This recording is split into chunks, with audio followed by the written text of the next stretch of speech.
चारों ओर बर्फ ही बर्फ और इस बर्फ के रेगिस्तान को डिकोड करने की कोशिश हम कर रहे हैं। और जैसा शुरुआत में हमने आपको बताया था कि बर्फ की इस मोटी चादर के नीचे बहुत से ऐसे रहस्य हैं जिनके बारे में इंसान अभी नहीं जानता है। और जब ये विश्वास जानिए, जब ये जानकारियां सामने आएंगी तो कई चौंकाने वाले सत्य, चौंकाने वाली जानकारियां, चौंकाने वाले रहस्य भी इनमें शुमार हो सकते हैं। हम कोशिश करते हैं यहाँ पर एक बार फिर आपको नीचे ले जाएं और आपको बताएं कि आखिर अंटार्कटिका में इस मोटी चादर के नीचे क्या है। और जैसा हमने शुरुआत में बताया था कि वैज्ञानिकों के लिए थोड़ा मुश्किल होगा, वैज्ञानिकों को थोड़ा सा समय लगेगा, तो हम कोशिश करते हैं नीचे जाने की और आपको बताते हैं कि आखिर बर्फ की इस मोटी चादर के नीचे क्या है।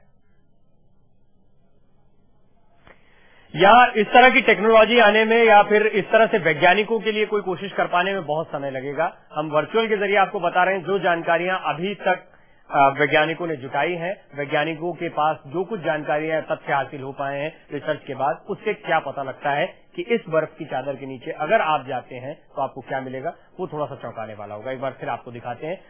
इस बर्फ की मोटी चादर के नीचे हो सकती हैं कई झीलें। कुछ झीलें हैं जिन्हें स्पॉट भी किया गया है सैटेलाइट तस्वीरों के जरिए, जिनके बारे में जानकारी मिली है। लेकिन यहाँ पर बगीचे भी हैं, यहाँ पर कुछ बगीचों के निशान मिले हैं जिसके बारे में हम आपको जानकारी देंगे। बहुत सी और ऐसे राज हैं, बहुत सी और ऐसी जानकारियां हैं जो इस बर्फ की मोटी चादर के नीचे दफन है। ऐसी कुछ दिलचस्प जानकारियों पर एक नजर डालते हैं कि अंटार्कटिका में आखिर क्या क्या अभी तक वैज्ञानिकों को जानकारियां मिल पाई है। उस जीव के बारे में भी बात करते हैं जिसका जिक्र अभी हमने किया था। दुनिया की ये सबसे ठंडी जगह है और इस ठंडी जगह पर भी दुनिया का सबसे ठंडा पॉइंट है, उसके बारे में हम आपको आगे बताएंगे। लेकिन अंटार्कटिका में प्रोटीन से भरा krill नाम का एक जीव पाया जाता है। यहाँ पर मिलने वाले जीवों के बारे में अगर बात करें तो krill के बारे में ये खासियत है कि वो पहले वयस्क होता है और उसके बाद में फिर वो बच्चा बन जाता है, फिर से बच्चा बन सकता है। ये उसकी खासियत होती है।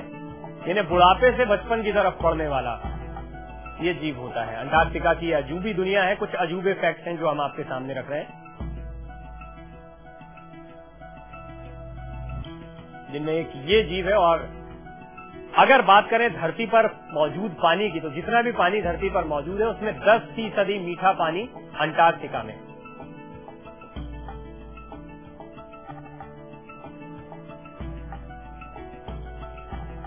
और कई जीव हैं जिन्होंने ठंड से बचने के लिए अपने अंदर नए गुण विकसित किए, यहाँ पर अपने आप को जीने लायक बनाने के लिए बहुत से गुण विकसित किए हैं। अंटार्कटिका में मौजूद कुछ जीव ऐसे हैं जो खून को सफेद बनाकर सुरक्षित रहते हैं। ये वाकई आपको भी लग रहा होगा ऐसी जानकारियां हैं जो चौंकाने वाली हैं या रहस्यमयी है, पर इन रहस्यों के बारे में अभी बहुत सी जानकारियां इंसानों को हासिल करनी है और वैज्ञानिकों की टीम यही कर रही है। वहां पर यहाँ पर कई जीव ऐसे होते हैं जो धड़कनों पर काबू रखते हैं, दिल की धड़कनों को खुद से कम ज्यादा कर सकते हैं, खुद काबू कर सकते हैं। ये भी चौंकाने वाली जानकारी है। मछलियां करीब 5 लाख साल तक जिंदा रह सकती हैं अंटार्कटिका की।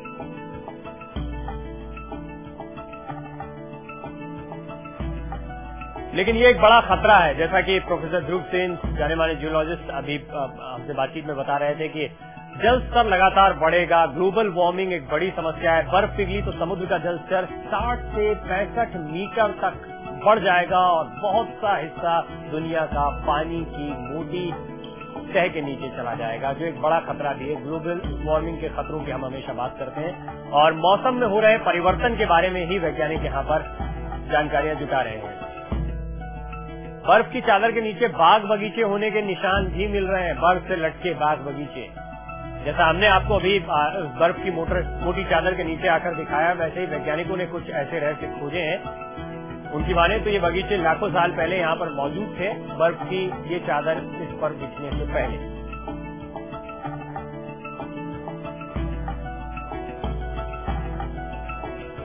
और सबसे ठंडा पॉइंट दुनिया का, क्योंकि अंटार्कटिका में भी डोम ए एक ऐसी जगह है जो अंटार्कटिका के बीचों बीच है और वो पॉइंट है दुनिया का सबसे ठंडा पॉइंट। ये अंटार्कटिका में भी सबसे ठंडी जगह है ये डोम।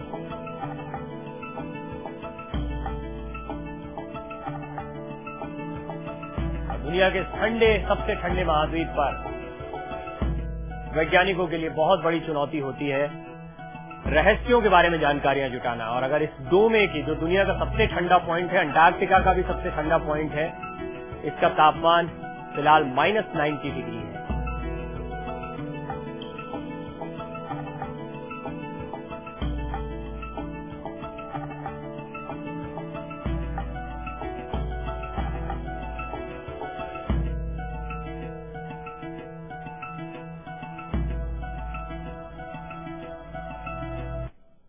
डोमेन से जुड़ी कई और जानकारियां हैं जिनके बारे में हम आपको आगे भी जानकारी देंगे, लेकिन उससे पहले प्रोफेसर ध्रुव सेन के पास चलते हैं। जाने माने जियोलॉजिस्ट लखनऊ से लगातार हमारे साथ बने हुए हैं।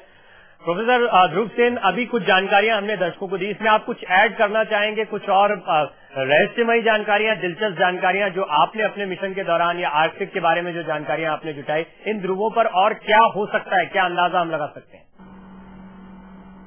देखिए, अभी आपने जो ये बात कही कि लगातार ग्लोबल वार्मिंग हो रही है, तापमान बढ़ता जा रहा है, जिसके कारण ये हिमनद पिघल जाएंगे और सी लेवल बढ़ जाएगा और लोगों को एक खतरा बन जाएगा। जो कोस्टल देश हैं वो डूब जाएंगे।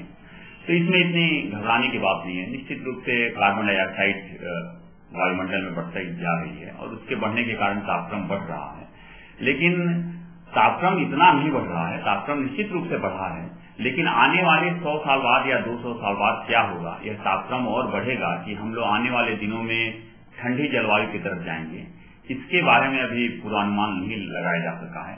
और निश्चित रूप से एक बात हम आपसे कहना चाहेंगे कि जो भी प्राकृतिक चीजें हैं, इनका नियंत्रण और इनका पूर्वानुमान लगाना बहुत मुश्किल होता है।